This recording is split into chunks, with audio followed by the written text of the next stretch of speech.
സൂത്രൻ. കിഴക്കേ കാട്ടിൽ നിന്ന് ഈ കാട്ടിലെ വൈദ്യരെ കാണാൻ വന്നതാ. വൈദ്യരെ കാണിക്കാം. ആരാ സൂത്ര ഇത്? ഇത് ഞാനാ. വൈദ്യരെ കാണാൻ പോയാലോ? ഞേ, ചേട്ടനെ പോലെ ഒരു കുറുക്കനെ ഇപ്പൊ ഇവിടെ കണ്ടല്ലോ. എപ്പോ?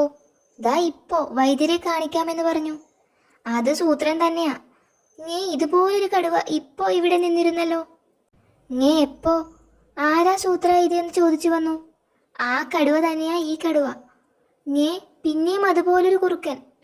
ഇതിപ്പോ മൂന്നാമത്തെ കുറുക്കനാ ഇതേ ചായയിൽ. സൂത്ര, എന്തോ പ്രശ്നമുണ്ടോ? കുഴഞ്ഞ കേസാ, വൈദ്യരെ കാണിക്കാം. ഓരോ തവണയും പുതിയ ആളെ കാണുന്നത് പോലെയാ പുള്ളിയുടെ പെരുമാറ്റം. അതുകൊണ്ടാ കണ്ണും മൂടിക്കൊണ്ട് വന്നത്. മനസ്സിലായി, ഇതൊരു അപൂർവ അസുഖമാ. ആരെ കണ്ടാലും പുതിയ ആളാണെന്ന് ഇവർക്ക് തോന്നും. പക്ഷെ മുൻപ് കണ്ടതൊക്കെ ഓർമ്മയുണ്ടാവുകയും ചെയ്യും. നോക്കട്ടെ, കണ്ണു തുറന്നോളൂ. ഇതാണോ വൈദ്യര്? അതെ, ഇതാണ് മൂങ്ങ വൈദ്യർ. ഇവരെ പോലെ രണ്ടുപേരാ എൻ്റെ കണ്ണും മൂടിയത്. പറയൂ, എന്താണ് അസുഖം? താങ്കളെ കണ്ടാൽ മൂങ്ങ വൈദ്യരെ പോലെ ഉണ്ടല്ലോ. അതെ, ഞാനും മൂങ്ങ വൈദ്യരാ. എൻ്റെ നാട്ടിൽ കുറെ പേർക്ക് കാലിൽ വേദന, നീല നിറത്തിൽ പാടും കാണാം. കുറെ പേർക്കെന്ന് പറഞ്ഞാൽ 19 പേർക്ക് ഇതേ അസുഖമാ. മൂക്കൻ കുന്നിലെ പൊക്കമുള്ള മരത്തിന്റെ ചില്ലകൾ ചതച്ച് തിന്നണം, അതാണ് മരുന്ന്. 19 പേർക്ക് കുറെ വേണ്ടിവരും.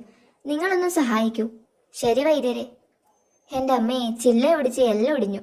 ക്ഷമിക്കണം സൂത്ര, മരുന്ന് ഒരാൾക്ക് മതി. രോഗി ഇതാ നേരിട്ട് വന്നു. ഒരാളോ? 50 പേർക്കെന്ന് പറഞ്ഞത്? ഇവനല്ലേ പറഞ്ഞത്? ഇവൻ എൻ്റെ അയൽക്കാരനാ. എന്നെ തന്നെയാ ഇവൻ 50 തവണ കണ്ടത്.